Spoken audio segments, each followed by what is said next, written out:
It's common to extend the relational algebra with syntax for grouping and aggregation, typically using a lowercase gamma. So the example here, we've got gamma with a subscript for age, which is both a GroupBy column and an output column, and an output expression average of rating, which is an aggregation function over one of the input columns.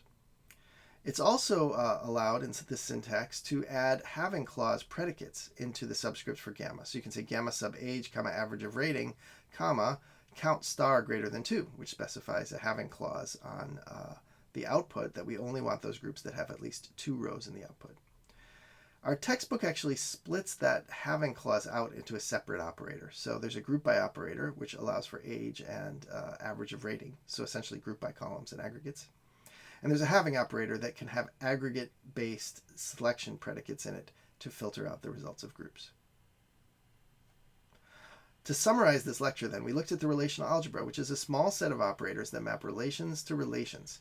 It's operational in the sense that you specify an explicit order of operations. It's much closer to programming than the SQL and relational calculus languages, because you don't just specify the output, you actually specify what order to activate these operators to achieve the output.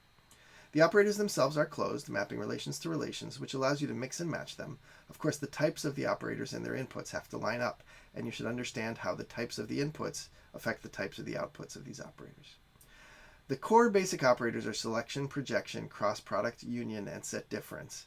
And then we learned 2 important compound operators as well that are macros for those, intersection and a variety of different flavors of join.